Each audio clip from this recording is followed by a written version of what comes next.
Hoje é dia 27 de junho de 2022 e este é o episódio 201 do podcast do Ponto Portugal. O show sobre Ubuntu, software livre e outras cenas. O meu nome é Diego Constantino e comigo tenho hoje o Miguel. Olá, Miguel. Boa tarde.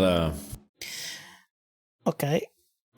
Estamos a falar estrangeiro, já somos finos. E hoje não temos Tiago. O Tiago hoje não pôde gravar. Mas pronto, no próximo episódio certamente esperamos nós que já não tenha impedimentos para gravar. Miguel, tu tínhamos aqui uma data de notas sobre coisas que queres falar aqui sobre a tua semana. Portanto, conta-nos, Miguel, como é que foi a tua semana? Olá, Jacob, salutações a ti também, Jacob, em casa teva. Aquesta semana está tractante da GDD, Gestão de Direitos Digitais, que também é por anomenar essa estafa da criação da escassez artificial. Pero que muita gente conhece com a DRM, Digital Rights Management. Com quem Tiago sempre esquecha que soca multilingue, aquesta vegada vai protestar em catalão. A la web da RTP Play vai seguir desde faz tempos uma das minhas séries preferidas em catalão, Merli. É uma cena amb la qual me identifico, com a treinadora e tot, la série és maca, els actors estan ben dirigits, els textos són interessants i, sobretot, todo este en català, que m'agrada molt i m'ajuda a aprendre la llengua. Ara, RTP va decidir que persones com jo, que veiem sèries al seu lloc web des d'un Raspberry Pi amb el sistema operatiu Raspberry Pi, l'han d'agafar amb DRM. Quina va ser la meva sorpresa quan fa unes setmanes vaig voler veure un altre episodi i em va sortir aquest contingut no està disponible. És a dir, si el vull veure, he d'activar el DRM al meu navegador d'internet. No estic d'acord. A més, hi ha continguts que serien de domini públic que també es veuen afectats per aquesta mesura. Al cap i a la fi. A veure, pago una tarifa de televisió i encara ha de patir publicitat? Per què? RTP no va pagar els drets d'emissió? Estic burlat, tan burlat que vaig decidir de protestar en català, però genial d'aprendre. Ara vaig a torrents. É aquesta minha semana. Sabes, as séries e os conteúdos não estão em domínio público. Porque os autores, nem os autores morreram há mais de 80 anos, nem as séries foram gravadas há esse tempo. Portanto, em domínio público legalmente não estão. Agora, eu compreendo, e tens razão, a respeito das séries e dos conteúdos que são produzidos com financiamento público, esses não deviam, em ocasião alguma, estar sujeitos a DRM e deveriam estar disponíveis para todos nós gratuitamente, porque afinal de contas já pagamos. Pois, era precisamente isso. Primeiro, parabéns pela tua compreensão do catalão, espetacular. Segundo, de facto tem muito a ver com isso, que é, nós já pagamos uma taxa de televisão, a RTP também tem publicidade, ou seja, a RTP em teoria já pagou os direitos de emissão das séries que emite, mas é que isto aconteceu recentemente, há coisa de umas semanas atrás, porque eu era capaz... Atenção, eles pagaram os direitos de emissão das séries que emitem, mas uma coisa é as que emitem, outras coisas é as que eles produzem. E aí, sim. Agora, os que eles emitem, eles têm as condições que eles têm para a emissão são sujeitas à determinação do autor. Agora, eles têm é que perceber uma coisa, é que eles são um serviço público e que por isso têm que, se é necessário usar DRM para emitir aquela série, têm que recusar emitir aquela série. Ponto. Precisamente, é que há coisa de umas semanas atrás eu estava habituado a ver essa tal série catalã, Merli, no site da RTP Play. E há umas semanas atrás deixei de poder ver porque obrigava-me a instalar a DRM no meu navegador de internet. Ainda por cima eu estava num Raspberry Pi, que é o meu centro multimédia. e com Lubuntu. Lubuntu não, Raspberry Pi OS LXDE. E tive de instalar DRM no navegador de internet para poder aceder aos conteúdos no site da RTP Play. Isto não devia ser uma coisa a que eu devesse sujeitar o meu navegador de internet. Portanto, até tenho mesmo dúvidas da legalidade, da necessidade de utilizar DRM para assistir a conteúdos da RTP, seja bons qual forem. Não tenho algumas dúvidas, pronto. Mas não sou especialista. Eu tenho muitas dúvidas. Mas atenção que nem todos os conteúdos no site da RTP Play estão sujeitos a DRM. Eu já apanhei uns documentários e algumas produções da casa que não obrigam à instalação de DRM, não obrigam ao protocolo DRM a ser ativado no navegador de internet. Mas, mesmo assim, é chato. Chateia-me, é chato. Eu concordo contigo. É inapropriado e não é assim que um serviço público deve funcionar. Pois, ainda por cima, quando eu quero ir buscar o Merli a outras fontes, aquilo vem tudo em castelhano. E o castelhano chateia-me. É uma língua que me chateia, aquilo chateia-me. E portanto eu quero ver aquilo em catalão. Pronto. E pronto. Olha, e já que estamos numa de queixar-nos de serviços públicos, eu quero queixar-me do serviço público postal, que é prestado por uma empresa privada, simplesmente se recusa a entregar encomendas. Paguei-lhes para entregar encomendas cá em casa e eles não entregam, não deixam avisos que não entregaram, simplesmente registram internamente no sistema deles que não entregaram, nem tentaram entregar. Isso já me aconteceu centenas de vezes. Não duvides. Olha, se queres apresentar queixas contra os Correios recentemente privatizados, é melhor tirares uma senha e esperares sentado, porque como tu há milhares de outras pessoas na mesma situação. E passei também pelo mesmo, de ter encomendas. Então, durante o período do confinamento, foi ainda mais evidente, porque tu recebias um papelinho na caixa do correio dizer não entregou, porquê? Não estava em casa, e estava toda a gente em casa. Mas isso não me aconteceu. Isso já me aconteceu várias vezes. Eles simplesmente não tentaram entregar e não deixaram notificação alguma. Mas tu tinhas um número de rastreio e tudo? Tudo. E ias à internet ver as etapas de entrega e tal, e não entregaram? Não entregaram zero. Nem curioso. Sequer, por exemplo, quando chegou a Portugal, recebi um SMS a dizer que tinha chegado a Portugal e que tinha de tratar de desalfandeguei. Quando desalfandeguei, recebi notificação, quer quando paguei, quer quando a alfândega libertou as encomendas, que eram 2 encomendas até, e a alfândega até foi bastante rápida. E ao fim de 3 semanas eu resolvi ver porque é que os CTT ainda não tinham entregado as encomendas, e fui ver lá o site e fui ver. Não fui só ao fim de 3 semanas, fui ir vendo, mas ao fim de 3 semanas disseram que não vamos entregar. Mas devolveram a encomenda ao remetente? Não, deixaram no posto aqui da terra. Espera. Deixaram no posto de distribuição local? E não sai de lá? Saiu porque eu fui lá buscar. Já me aconteceu também um par de vezes, curioso. Mas geralmente quando eu abro uma queixa no portal da queixa, eles estranhamente começam-se a mexer e de repente eu recebo a minha encomenda passado uns dias. É curioso. Magia. Mas olha, Diogo, é um mercado livre, pá. É um mercado livre. Tu não vês que a privatização ia aumentar a concorrência e melhorar a qualidade do serviço? Tu também estás sempre a queixar. E os preços baixaram. Claramente.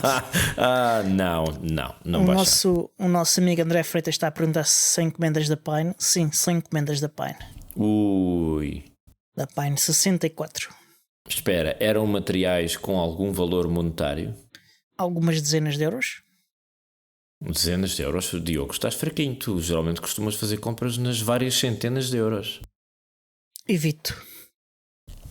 Mas de facto Também há casos desses, de encomendas que, se tiverem algum valor que possa ser interessante para piratas dos pacotes, como se costuma dizer, é o chamado Man in the Middle Attack, só que físico. O teu pacote vale dinheiro, desaparece pelo caminho e ninguém sabe quem é que ficou com ele. Olha, o André está a dizer que a encomenda dele também está lá desde dia 8. Portanto, olha, já sabes o que é que aconteceu. Pois é. É por essas e por outras, meus amigos, que eu estava na calha de arranjar um Pine Seal. Conhece o Pine Seal? Conheço, sim, senhor. O ferro de soldar. Yeah. E estive a pensar. Olha, eu optei por um... Como é que chama aquilo? Secure. Que também é mais barato. Eu só conheço o Pine Seal. É o único ferro de soldar que eu conheço, porque é da Pine 64. De resto não conheço mais nenhum. É um instrumento que eu não opero. Mas este da Secure é bem catita e é compatível com os mesmos ferrinhos do Pine Seal e tudo. E tem... E é catita, é bem catita. É muito catita, eu recomendo. Miguel 10, código de promoção. Muito bem. Olha, e por falar em Pine 64, porque está marginalmente... Já, não sei se já disseste tudo o que tinhas a dizer, esqueci-me de perguntar, desculpa lá. Já, em relação à RTP, ainda não acabei de protestar, mas vou resmungar lá para dentro. Mas sim. Continua. Sim, eu já tinha tido um problema semelhante com o teu, com o Kodi, que eu também uso num Raspberry Pi, e RTP Play funcionava e de um dia para o outro deixou de funcionar. E agora não sei se funciona ou não, porque desisti de ver RTP e passei a ver Deutsche Welle. Tu passaste a ver o quê? Desculpa? Deutsche Welle. Deutsche Welle. A onda alemã? Depois. A onda alemã, exatamente. O serviço público de televisão alemão. Conhece o filme alemão Die Welle? Não. É um bocadinho assustador, mas valia a pena ver, sobretudo nos tempos que correm. Pronto. Fica a recomendação da semana em termos de cinema, o filme alemão Die Welle, passado numa escola secundária. Ok. Isso parece-me ainda mais assustador. Olha, 2 palavras: camisas brancas. Pronto, é só isso que eu tenho a dizer. Depois quem quiser vai ver o filme. Ok. Olha, por estar relacionado com o Pine 64, esta transição vai ficar aqui. Vamos falar agora um bocadinho do Ubiport, o projeto que desenvolve e mantém ports do Ubuntu Touch para dispositivos móveis, e também o próprio sistema operativo e a interface e um conjunto de aplicações core, e alguns serviços geridos pela comunidade. O Ubuntu Touch, para quem não conhecer ainda, é o sistema operativo móvel baseado em Ubuntu para smartphones e tablets. Os nossos patronos podem ver o Miguel neste momento a exibir o seu BQ 4.5 Aquarius a correr o Ubuntu Touch. O Ubuntu Touch, há quem pense que foi descontinuado, mas não foi. A Canonical deixou de trabalhar, mas a comunidade continuou. E já vamos com muitos updates e alguns anos depois disso. Regulares também são ou eram os shows ao vivo no YouTube, os Ubuntu Touch Q&A, que agora são menos regulares, mas que nas duas últimas semanas, no último mês, houve 2, como era costume ver de 2 em 2 semanas. Teve coisa de mais ou menos de um mês e tal, sem haver nenhum, e de repente houve 2. O primeiro deles foi o 118, e nesse 118 havia algumas novidades. As novidades, a principal delas todas é que o Pixel 3a, o port para Pixel 3a está 100% completo.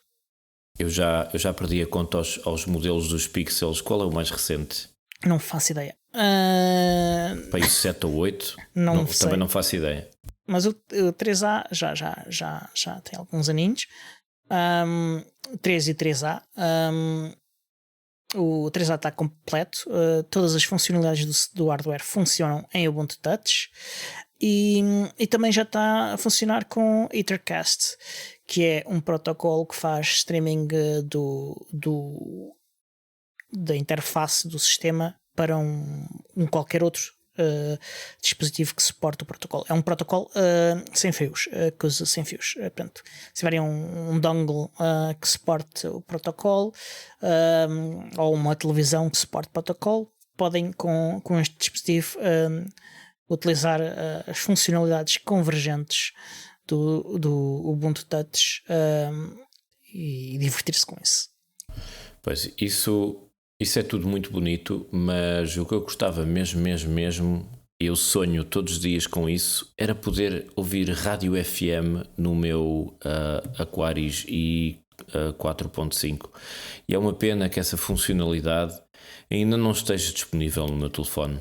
Uma pena. Mas vai estar porque com a OTA 23, de que já vamos falar a seguir, essa é uma das funcionalidades que vai ser ativada na OTA 23. Não posso. Juras? Uhum. Uau, isso são boas notícias, Diogo. Há tanto tempo que eu esperava ouvir essas notícias. Isto é o entusiasmo mais falso possível. Mas uau, ainda bem. Agora posso ouvir a rádio Antena Livre quando passeio. É preciso duas coisas: teres um dispositivo que suporte, e o BQ 4.5 funciona, suporta, e eu já experimentei, estive a testar. É preciso headphones, porque os headphones funcionam como antena, e é preciso ter a app instalada. A app ainda é muito básica, mas funciona.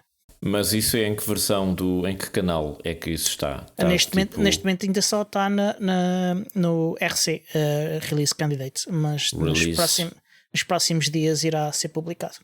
Release Candidate. Eu até estou tentado a instalar, só que eu, por princípio, no meu telefone principal nunca vou além do estável, da versão estável. Pronto, por uma questão de prudência. Um telefone principal eu acho que é prudente, porque de vez em quando aparecem bugs um bocado chatos, e que, embora 95% do tempo a gente não nos afetasse, pode calhar-se naquele momento aqueles 5% fazerem diferença. Espera, mas eu estou-me agora a lembrar, eu tenho um Fairphone 2 que uso para testes.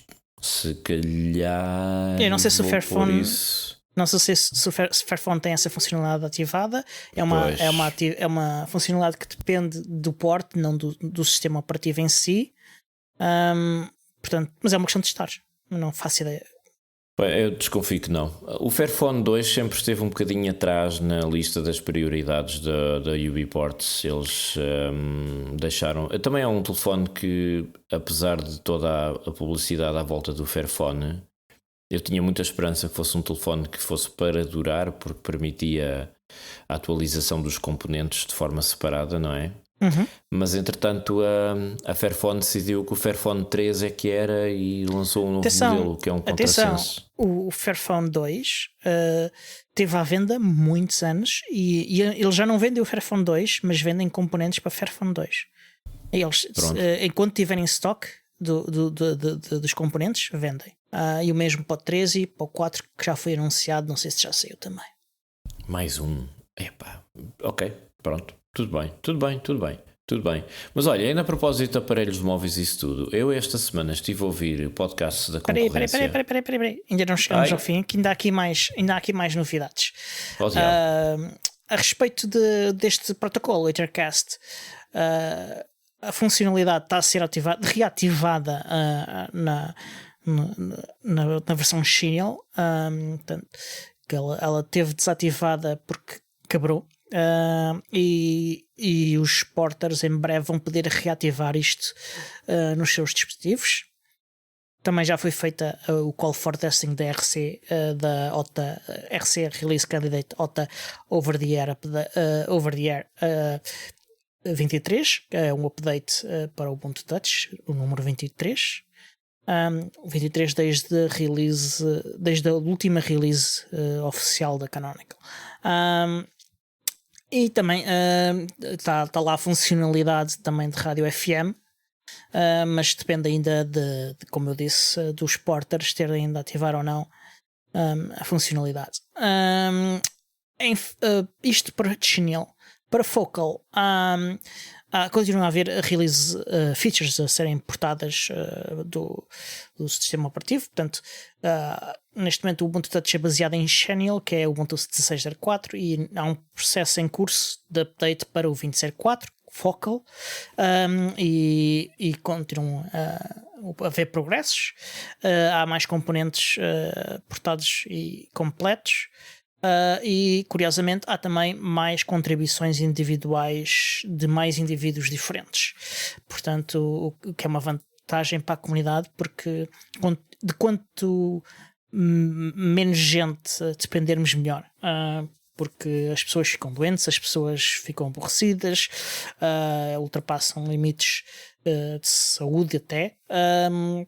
É aquilo que nós na gíria das empresas chamamos o velho problema da decapitação. Pronto, que aliás os franceses inauguraram em 1789, se não estou em erro. Pronto. E assim, quanto mais gente a contribuir, além de avançarmos mais depressa quando as pessoas estiverem confortáveis o suficiente para fazerem muitas contribuições e contribuições mais complexas, assim também evitamos que estar dependentes de um pequeno número de pessoas. Isto foi para a 118. Para a 119 há também novidades interessantes. Foi um episódio dedicado ao Lomiri, que é o novo nome do Unity 8. O Unity é a interface que existia agora, que ainda existe, mas já não é oficial do Ubuntu. Teve a participação do Alan Griffiths e do Marius Gripsgaard. O Alan Griffiths, vocês talvez, se forem fãs do Ubuntu Touch, e se forem seguirem há já algum tempo este podcast, já podem ter ouvido falar dele. Ele é o líder da equipa de Mir da Canonical, e além disso ele também é um grande fã do Ubuntu Touch. E o Marius Gripsgaard é o fundador do Bports. Além de, claro, o Florian e o Liber e o Alfred Neumayer, que já são mais conhecidos de quem segue o Bports. Posso só fazer uma pergunta? Podes. Eles já mudaram mais uma vez o nome. Eu vejo muitos nomes. A comunidade é muito criativa em relação a nomes. Há nomes para tudo e depois mudam de nomes a meio dos processos, e eu acho que isso induz alguma confusão. Há alguma razão em especial pela qual eles mudaram o nome do Unity 8 para Lomiri? É uma questão de licenciamento? O que é que se passa aqui? É uma questão. Isto já foi mudado há muito tempo. E só foi mudado uma vez. O motivo tem a ver com haver intenção e trabalho em curso por parte do Bports para colocar o Lomiri no Debian, porque é assim que se faz entrar software no Ubuntu, idealmente. Então, mas espera aí, deixa eu ver se eu entendi. Mas Lomiri é um nome para algo que já existe, que é o Unity 8. Exatamente, já existia. Ok, pronto. Então, mas o Unity 8 não existe no Debian? Não. Eles querem fazer uma versão para enfiarem dentro do Debian, nos repositórios repositórios do Debian, certo? Para que depois as pessoas que usam Debian possam depois usar isso. Só que depois há questões de trademark e políticas da Debian em relação a isso. Era aí que eu queria chegar. E em relação também a componentes, que nós também tivemos de renomear componentes do Ubuntu Touch, para não ter Ubuntu no nome, devido às políticas da Debian, e são políticas avisadas, na minha opinião. Isto tinha sido tudo desenvolvido para existir apenas no Ubuntu, e ao tentar colocar-se isto num upstream, é normal que estas questões tenham de ser levantadas e tenham de ser alteradas. Portanto, é razoável. Então, é chato, mas é razoável. Neste caso até acho uma coisa bonita. Imaginem uma paisagem com flores e passarinhos a pipilar e essas coisas todas, mas o Ubuntu deve muito ao Debian, pelo menos na sua origem, não é? Uma boa parte do Ubuntu veio de Debian, e agora a Canonical vem. A Canonical pega num componente que eles desenharam, deram para a comunidade pega naquilo, desenvolve-o de outra maneira e depois devolve ao Debian. Sim, a política oficial do Ubuntu é tudo que conseguires meter no Debian, mete-se no Debian. É a forma. Tudo que não for específico do Ubuntu e que puder estar no Debian, deve ir para o Debian, ou ainda mais acima no outro projeto upstream. A forma de fazer entrar software no Ubuntu é esta, e é esta a política oficial. Aliás, incentiva-se a que todos os package managers e Ubuntu developers sejam também Debian e package manager developers do Debian. Portanto, então, é uma política oficial. Vamos lá ver se eu entendo aqui uma coisa. O Lomiri é o interface gráfico do Ubuntu Touch, tal como ele existe hoje, desenvolvido pela UbiPorts. Yeah. Vai ser disponibilizado para Debian. Está a ser disponibilizado, já estão vários componentes, já estão no Debian, e com o tempo eventualmente estará tudo. Vamos lá ver se eu entendo. Portanto, supostamente é um sistema que estará disponível também para desktop enquanto interface? Sim. O Lomiri como era, aliás, a intenção inicial da Canonical com o Unity. Exatamente. Que servisse os dois propósitos. Exatamente. O Lomiri tem esta capacidade de se adaptar automaticamente com o mesmo código, sem alterar nada, adaptar-se a estes diferentes form factors. E agora, ainda a propósito daquilo, eu não sei se agora é a altura adequada para introduzir isto, tu me dirás, mas a ironia disto tudo. Eu esta semana estive a ouvir um dos últimos episódios do podcast Destination Linux. Especificamente o episódio 282 do dia 12 de junho, em que eles estavam muito entusiasmados a discutir as várias opções que já existem para aparelhos móveis baseadas em GNU Linux. Para as pessoas que não sabem, lá em casa, GNU Linux é a minha maneira de dizer Linux, que é o que dizem as pessoas normais. E eles estavam a falar com muito entusiasmo. Houve algumas menções do UbiPorts, mas muito de passagem, o que me deixou um bocado surpreendido, porque o UbiPorts, para os autores daquele podcast, parece uma coisa residual. Eles fazem a ressalva, não, mas o UbiPorts, muito importante e tal, mas estão muito mais entusiasmados com o Plasma. E eles falaram de uma demonstração que foi feita de GNOME Shell para mobile.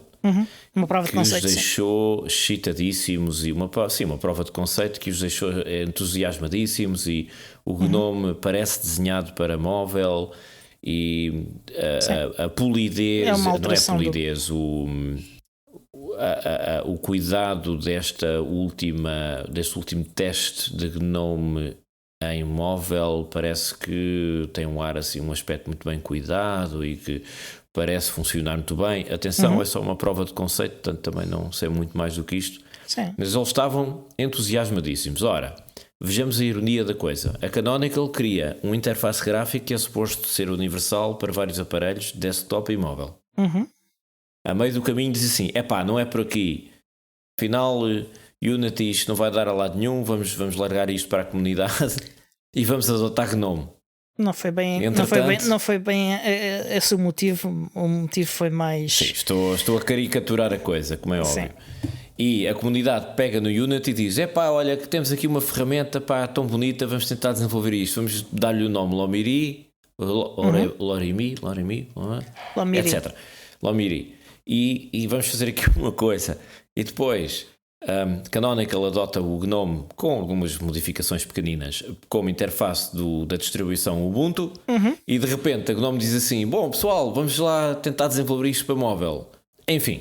Não foi bem isso que a GNOME disse. O que a GNOME disse foi, governo alemão, dá-me dinheiro, eu faço aqui uma prova de... Foi financiado pelo governo alemão, exato.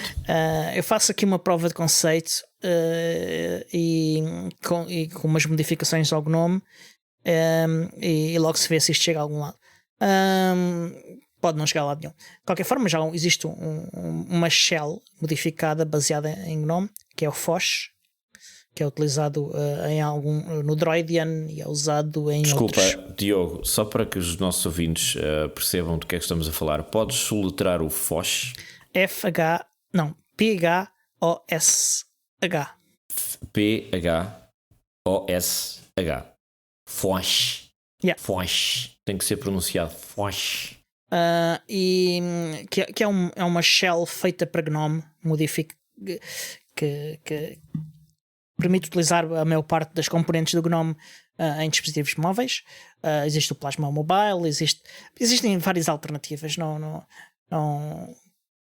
Eu tenho a opinião de que a interface do Sailfish, que agora não me lembro o nome, e a do Ubuntu Touch, portanto o Lomiri, são as mais evoluídas. Mas é bom que haja escolha e que as pessoas possam utilizar o que elas preferem e kumbaya e cenas, liberdade de escolha. Vamos todos dar as mãos, acender uma fogueira na praia, espetar as pranchas de surf na areia e tocar guitarra. Exatamente. Ora, as pessoas que estavam naquele podcast, elas não usam um smartphone no Linux como daily driver. Sim, não são como nós, que somos pessoas de bem, não é? Pois. E portanto, vem uma coisa brilhante nova e entusiasmam-se. Basicamente, na minha opinião, é isso. Agora, se eles utilizassem um smartphone com GNU Linux como daily driver, se calhar tinham opiniões um bocadinho diferentes, mas são opiniões legítimas e nem toda a gente tem que querer utilizar o GNU Linux no smartphone como daily driver e podem simplesmente ter o interesse de estar legítimo, de estar a ver as coisas passarem. Por mim, ou seja, aquilo que tu queres dizer de forma paternalista, tal como eu, é que se eles não fossem os bárbaros incivilizados, talvez pusessem um pouco de água na fervura. É isso que estás a tentar dizer, Diogo? Não diria água na fervura, mas tinham se calhar uma opinião diferente. Mas pronto, é uma opinião legítima. Há quem use estes outros sistemas e estas outras interfaces como daily driver. Não são tantos como que usam o Ubuntu Touch e o Lomiri. E até porque os outros sistemas estão disponíveis em pouquíssimos dispositivos. E diria que o Plasma é o que está disponível em mais, com o Plasma Mobile, com o sistema operativo, não só o Plasma em Manjaro ou em whatever, porque o Plasma está disponível em várias distribuições, mas o Plasma Mobile diria que é o Plasma Mobile e talvez o Postmarket OS são os que estão disponíveis em mais dispositivos diferentes. Mas mesmo assim estão longe de estar disponível em tantos dispositivos como está o Ubuntu Touch. Sim, o Ubuntu Touch leva uma grande vantagem. Eu francamente também acho que é apesar de tudo, o sistema mais polido, com mais funcionalidades e mais ergonómico, eu diria. E aliás, eu cada vez que apanho um telefone com Android dou por mim a fazer os gestos do Ubuntu Touch, porque para mim são mais intuitivos e mais naturais. A única coisa que me chateia assim, só um bocadinho assim de nada, assim, só um bocadinho assim, pouquinho assim, tipo assim, um detalhezinho, é a porcaria o painel lateral do menu com os ícones das aplicações, sabes? Tu tens no Ubuntu Touch, está do lado esquerdo. Eu gostava de poder colocá-lo do lado direito, porque é onde eu tenho o polegar. Para mim é muito mais natural ativar esse menu com o polegar e depois fazer deslizar com o polegar da mão direita e acionar as aplicações à medida que vou usando. Mas ou eu que sou burro, não tenho ideia de como é que não és burro, não é possível. Consigo fazer isso. Não é possível, mas existe um motivo para ser como é. O Ubuntu Touch foi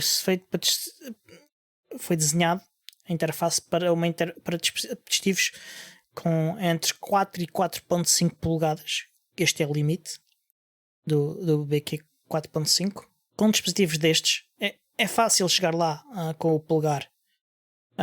Com dispositivos maiores já é mais difícil. Mas de qualquer forma está perfeitamente é fácil usar com a mão esquerda e com as duas mãos e não acho que seja. Sim. É de facto uma coisa que se deve pensar como é que se melhora. Essas coisas são sempre escolhas. Essas coisas são sempre escolhas muito individuais e os nossos ouvintes saberão se gostam mais de usar a esquerda ou a direita ou até as duas mãos para lidar com o interface do telefone. Pronto, eu uso das 3 maneiras. Pronto, adiante. Voltando aqui ao Q&A no 119, que foi dedicado ao Lomiri, houve alguns anúncios ainda antes. O primeiro foi que a partir de dia 11 de julho só se aceitam contribuições de código para Xenial, pronto, para a versão atual do Ubuntu Touch, se já tiverem sido primeiro implementadas em Focal. Isto é válido quer para funcionalidades ao nível do sistema operativo, quer para as Core Apps. Isto é um bom sinal, significa que a coisa está madura o suficiente para que já faça sentido fazer uma exigência deste tipo. Estás com uma cara de quem te quer fazer uma pergunta. Não, ia só fazer um comentário. A maneira como tu pronuncias Xenial faz-me lembrar chinelo. Pronto. As contribuições para chinelo. Pronto. Qual é que era? Xenial o quê? Qual era o nome da distribuição? Xenial Xeros. Xeros, exato. O chinelo do Xero. Uhum. Pronto, está feito. Pronto. É melhor do que Focal Fossa. Pois, mas pronto, o Focal Fossa é o próximo. Há outro anúncio que é a nível do Android, o suporte para múltiplas. Já agora, quem não sabe quem é o Android, o Android é o sistema que permite utilizar aplicações de Android em Ubuntu Touch e que é suportado em alguns dos dispositivos mais recentes que correm Android de 9 para cima. Isto que ele faz é colocar um container de Android dentro do Ubuntu Touch que permite assim utilizar estas aplicações em Ubuntu Touch. Atualmente, para utilizar estas aplicações tens que abrir o Android e ao fazeres isso ele abre-te uma janela com a interface do Android. A novidade é que agora ou em breve está prestes a ser terminado, o suporte para múltiplas janelas estará disponível, ou seja, isto permite é, em vez de se ter de abrir uma interface, a interface do Android toda e ter lá dentro as janelas, o Ubuntu Touch irá gerir janelas para as aplicações individualmente. Ou seja, queres abrir uma aplicação de Android, escolhes a aplicação e na interface do Ubuntu Touch e ele abre uma janela só com aquela aplicação, não tem o sistema operativo, a interface do sistema operativo toda. Perfeitamente integrado com a interface do Ubuntu Touch, como se fosse outra aplicação do Ubuntu Touch, mas dentro de um container?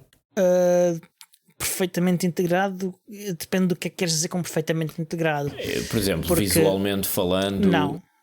Tu também tens muitas web apps no Ubuntu Touch que dependem da plataforma de onde vêm os dados, não é? Portanto, aquilo no fundo é uma janela do navegador em que tu abres uma página ou coisa assim. Portanto, não estou a ver qual seria a grande diferença. Os temas são os do Android, aí não há controle do que o Ubuntu Touch possa fazer em relação ao conteúdo das aplicações.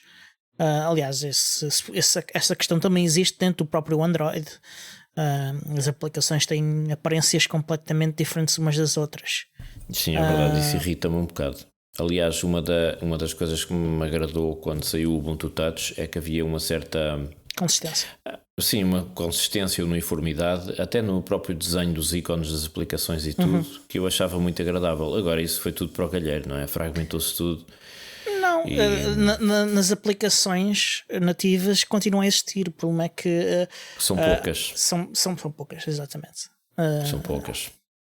Então, mas e em relação às aplicações que correm dentro do Android, às vezes há aplicações que precisam de permissões manhosas e que precisam de interagir com outros componentes do telefone.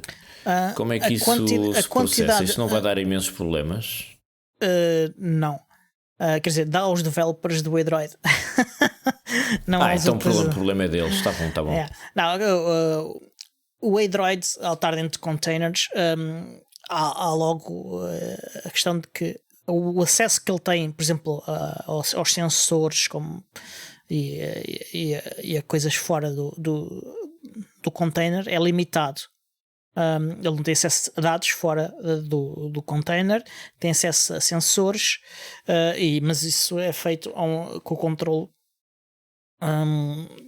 típico do Ubuntu Touch, e tem acesso a um conjunto limitado de sensores. Eu vejo, por exemplo, há muita coisa que não aplicações funciona. que dependem de sensores específicos, como aplicações de navegação e assim, darem imensos problemas. O GPS funciona perfeitamente. Eu já experimentei, funciona perfeitamente. Mas suponho que na configuração do Android tu podes ativar ou desativar permissões específicas, talvez? Não faço ideia, nunca vi isso em funcionamento. E algumas que também são controláveis dentro da própria interface do Android. Mas sim, há um conjunto que no Ubuntu Touch há sempre permissões que tu geres nas opções de segurança do Ubuntu Touch.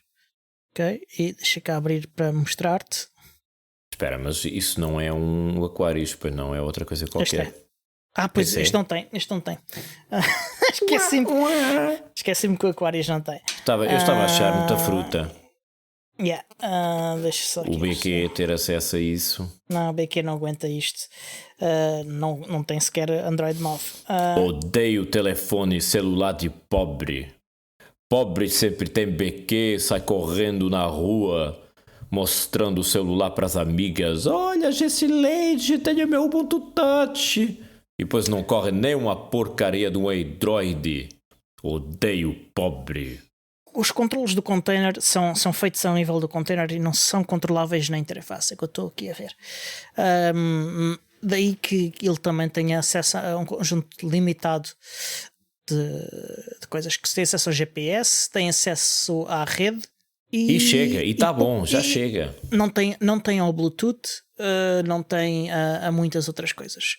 Eu já não lembro o que é que tem áudio, já não sei o que mais. Mas isso é uma situação temporária ou é assim por omissão? Porque é assim que se quer desenhar o Android? Neste momento é assim. O futuro logo se vê. Sim, já dizia esse grande filósofo, o futuro logo se vê. Mas não sei qual é a intenção. Eu francamente fico dividido com esta história do Android, porque por um lado facilita a popularização do Ubuntu Touch, porque há muita gente que vai dizer, então mas agora já posso usar a aplicação X que eu preciso, então já posso usar o Ubuntu Touch no meu telefone, porque pronto, já não fico limitado, porque preciso mesmo de uma aplicação X ou Y, etc, etc. Mas por outro lado também vejo a reação contrária, que é, bom, se eu posso usar aplicações do Android em Ubuntu Touch, então para que é que eu vou desenvolver aplicações nativas para o Ubuntu Touch? Para isso desenvolvo para Android e iOS e está a andar, pronto, já não me chatei muito. É um pau de dois bicos, sim. Daí que... É um pau de dois bicos com o qual devemos bater nas pessoas que não desenvolvem aplicações para o Ubuntu Touch. Pronto. Fica o conselho lá em casa. Aliás, um pau de dois bicos não, uma barra de ferro de dois bicos é mais prático. Assim, só que há coisas que simplesmente nunca vão existir para o Ubuntu Touch. Nunca digas nunca, Diogo. A ti, onde é que está a tua esperança? O teu otimismo? Não tenho. E digo mais, mesmo para o Lineage em Ubuntu Touch, que é o que corre dentro do Android, há coisas que também nunca vão existir. Por exemplo, aplicações para bancos, a maior parte delas nunca vão existir. Espera. O que tu estás a dizer é que aquilo que corre dentro do Android é o Lineage OS? Yeah. Então, mas isso é diferente. Mas isso esclarece muita coisa. Não podemos falar em Android, sim, na versão da Google. Isto é uma distribuição da Android Open Source Projects e não do Android Operating System. E à qual faltam muitas coisas do Android oficial da Google, que tem imensa tralha proprietária, entre outras coisas do desenho mesmo do Android, que são questionáveis para quem defende software livre. Eu vivo bem com isso. Aliás, eu se puder não toco sequer num único aparelho que tenha Android. Eu tenho o Android instalado. Eu utilizo isto para... Utilizei isto uns meses com o Street Complete quando estou fora da minha zona de residência para ajudando a completar dados do OpenStreetMaps. Mas tirando isso, usei para ver como é que aparece o podcast em outras aplicações de podcasts, mas não toco nele há meses. E qual é a tua zona de residência? Isso não é para divulgar. Isso não fica perto da capital da União Europeia? Não fica, não. Tens a certeza? Absoluta. Adiante. Portanto, esta é uma novidade para o Android, tanto o suporte para múltiplas janelas, para podermos utilizar aplicações sem ter de abrir a interface toda do Android. E há também umas experiências a decorrer. Uma delas é decorrer aplicações em GTK no Ubuntu Touch. O Ubuntu Touch, para quem não sabe, a interface é feita com as bibliotecas Qt e as frameworks de Qt. GTK é uma alternativa a isto e é o que é utilizado, por exemplo, para o GNOME, para o XFCE, para o LXDE e uma série de outros desktops. Portanto, o Alfred Neumayer está a fazer um esforço para facilitar a disponibilização de aplicações feitas em GTK para o Ubuntu Touch. E GTK em Wayland. Portanto, é uma novidade muito interessante. Ou seja, vai permitir que nós usemos algumas aplicações que estão disponíveis para desktop diretamente no ambiente do Ubuntu Touch. É isso que eu entendi ou estou errado? Isso já é possível. Já é possível? Como? Porque eu já ouço falar disso há muito tempo. Com o X. Aplicações de X correm com essa tralha toda, mas correm dentro de containers Libertine. Okay? Pois. Eu por acaso tenho isso no Fairphone.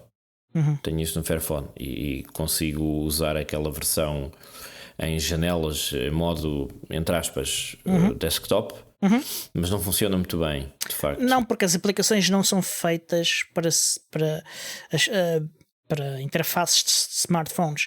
Ainda por mais, as aplicações, neste caso, são feitas em 2016 e antes.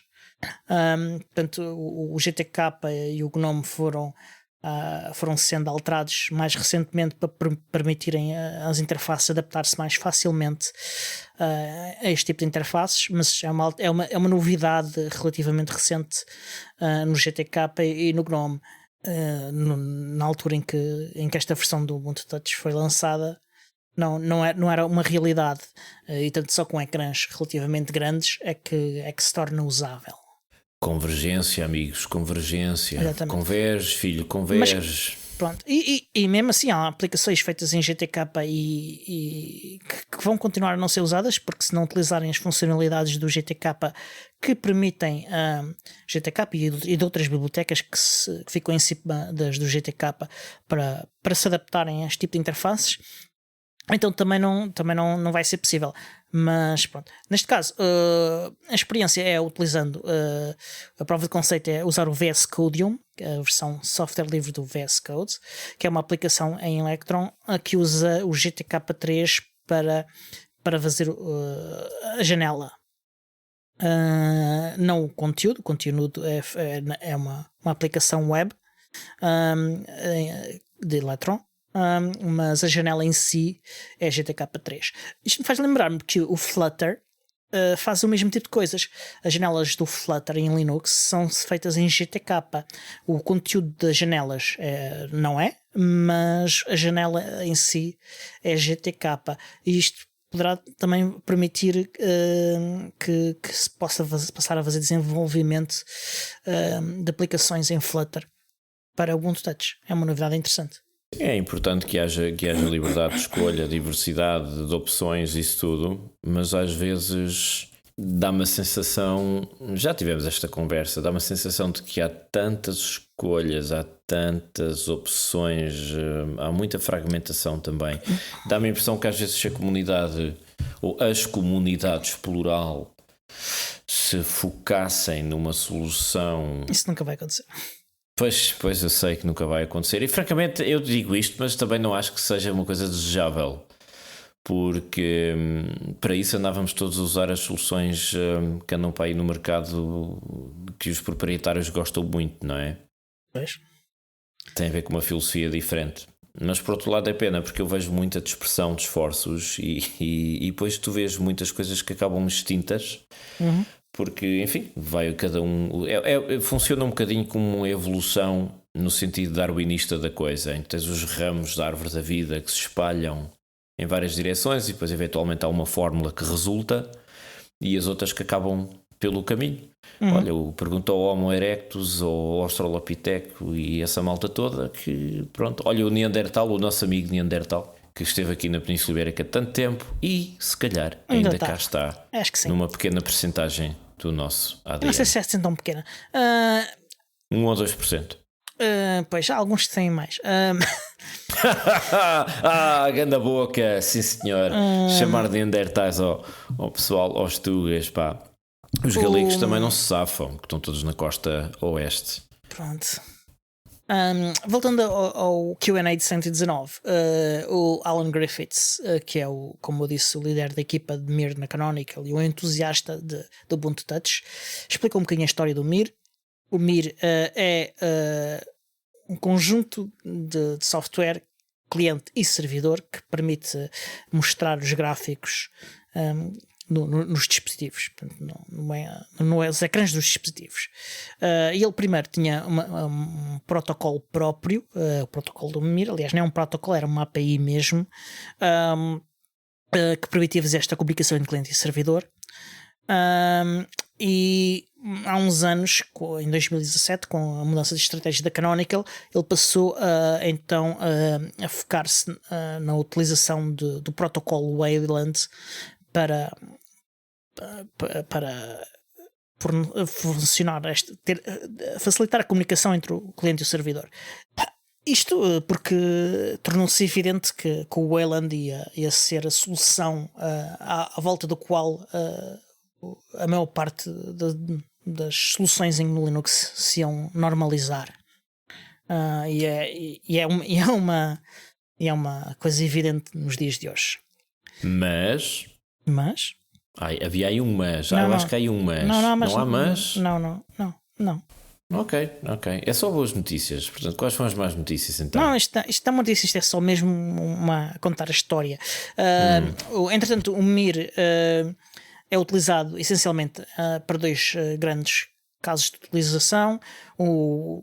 Um dos maiores, aliás, são dois, portanto não, ele tem de ser um dos maiores automaticamente, é o próprio Ubuntu Touch.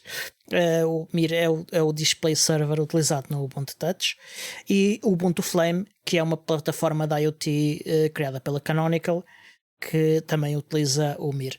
Se bem que o Ubuntu Touch utiliza umas versões de Mir ainda um bocadinho mais atrás do que o Ubuntu Flame. Queria só relembrar que a palavra Mir é uma expressão russa que significa paz, mas também planeta ou mundo, sobretudo mundo, é mais no sentido de mundo. Paz e mundo. Foi o nome de uma das primeiras estações orbitais que antecedeu a Estação Espacial Internacional e que foi a sucessora das estações orbitais Salyut do final dos anos 70. Portanto, um bocadinho de astronáutica e de cosmonáutica para os nossos ouvintes nesta tarde de quando quer que seja que vocês estejam a ouvir isto. Ou manhã, ou noite. Ou isso. Hora genérica.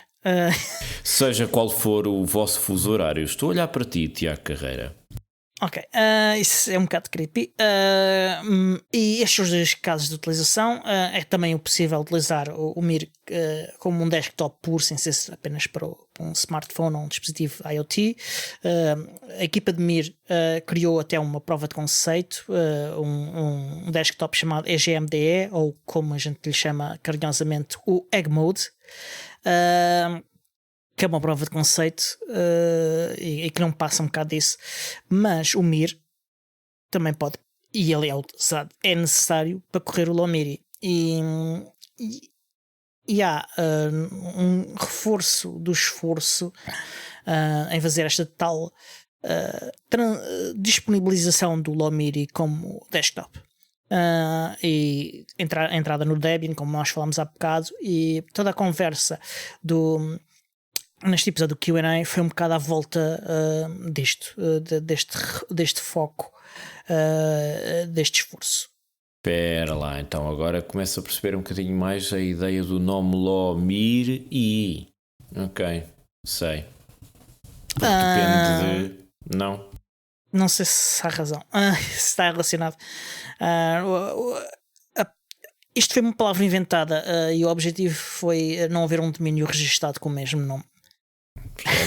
Diogo, não foi uma palavra inventada. A malta do UbiPort, depois de um serão a bater código, decidiu fazer o Rally das Tascas e foi lá que o nome surgiu no meio do estado transtornado em que todos estavam.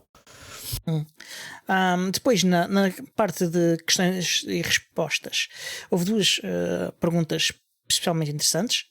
Uma é sobre o suporte para múltiplas janelas.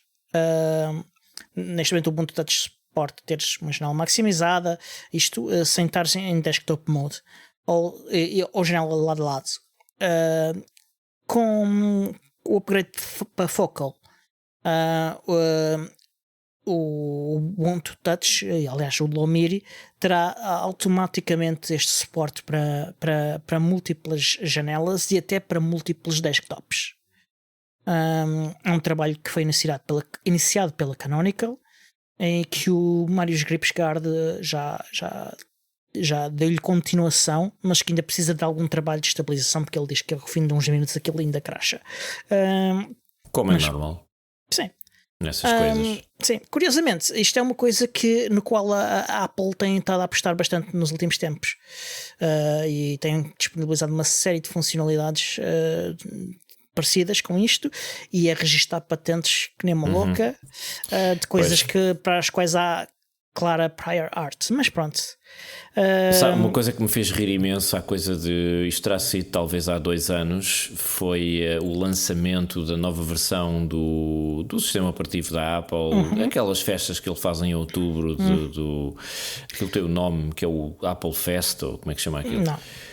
Ou Apple Note, não interessa, é aquele ritual em que vai para lá o senhor da camisola de gola alta a dizer agora já não vai, é o outro senhor da camisola com outra gola alta, vai dizer agora e nós inventámos uma cena que é assim uau, e o pessoal todo tudo a bater palmas. O WWDC então, tipicamente em junho ou em maio. Sim, é o Keynotes são não, é a apresentação das cenas novas. Mas o WWDC, o Worldwide Developers Conference, é normalmente a Apple tem 2 eventos, ok? Um para developers e é um que ele costuma fazer para o público em geral. Esquece, aquilo é para o público em geral, não é mesmo? Para os neandertais, mas a Apple tem tipicamente 2 eventos, um em maio, junho e outro por volta de setembro, outubro. É por aí. É desse que eu estava a falar. Sim, e ambos apresenta coisas e diz que isto é a coisa mais fabulosa que nunca ninguém fez antes. Sim, mas é e nós somos melhor que todos. Era isso que eu queria dizer. Fartei-me de rir. Terá sido a coisa há 2 anos, ou há 3, há 1 ano, já não me lembro. Mas novas funcionalidades do sistema operativo da Apple, e uma delas é: e agora podemos ter janelas e ambiente de trabalho escuro. Uau! E eu olhar para aquilo. A comunidade de GNU Linux já tem isso há anos, man. Yeah. Só agora. Mas pronto, e o Android, até o Android tenha. Mas pronto. Mas pronto, adiante. Sabes o que é que vai acontecer? É que vamos sofrer do síndrome do Tesla versus Edison, que o Tesla inventa as coisas e o Edison fica com o nome. Vamos lá ver se não nos acontece o mesmo com a Apple em relação à inovação que as comunidades plural estão a trazer ao GNU Linux, e depois a Apple chega, faz barulho e apresenta aquilo como sendo assim uma coisa fabulosa que nós já tínhamos. Portanto, é injusto. Yeah. A outra novidade é que o suporte para Raspberry Pi também poderá estar desbloqueado com o upgrade para Focal. Há algumas questões que estão relacionadas com o Mir que impedem, neste momento, o funcionamento do Lomiri no Raspberry Pi, mas o upgrade para Focal permite a adoção de um upgrade do Mir para as versões mais recentes e que ultrapassa estas coisas, e nós sabemos que isso ultrapassa porque o próprio Ubuntu e o Ubuntu Flame funcionam perfeitamente em Raspberry Pi. Perfeitamente, calma aí, sócio, porque eu uso o Ubuntu 22.04 64-bit no meu Raspberry Pi 4 e eu tive de desistir de usar o Ubuntu com GNOME. Mas isso não estás a utilizar com o Mir? Não sei, mas aquilo crasha-me de vez em quando, de facto. Mas não é um problema, acho que é um problema a placa gráfica, o processador gráfico do Raspberry Pi não tem pedalada para o GNOME do Ubuntu, tal como ele existe hoje para Raspberry Pi. Eu também, entretanto, posso ver as atualizações. Mas funciona muito bem com o ambiente gráfico LXDE. Eu na versão para 8 GB não tive nenhum problema, portanto também não uso tão intensivamente como tu. Portanto. Mas eu uso mesmo como computador de facto diário para fazer tudo o que são tarefas normais, ligeiras, não é? Sim. Mas de vez em quando faço alguma edição de imagens e tudo com o GIMP, faço uma ediçãozinha ou outra de som com aquilo, portanto, mais ou menos funciona bem. Ok. E antes que o nosso Alexandre Carrapiço, senhor podcast, nos mate, está na hora de acabarmos com este episódio. Já ultrapassámos largamente o limite. Ei, largamente, que exagero, não foi assim? Largamente. Foi. Portanto, resta dizer-vos então que este show foi produzido por mim, Diogo Constantino, pelo Miguel, e vai ser editado pelo Alexandre Carrapiço, o senhor então podcast. Tiago Carrondo, tu não falas do Tiago Carrondo, é produzido pelo Tiago Carrondo. Neste episódio não foi, nem uma notazinha. Bem, mas estás a discriminá-lo e depois no próximo episódio ele vai se queixar, vamos ter de ouvi-lo meia hora a queixar se não te lembraste do Tiago Carrondo, Diogo. Eu lembrei-me, mas ele é que não teve. Bem, não sei se percebeste, mas estou a imitar o Tiago. E pronto, até para a semana. Até para a semana.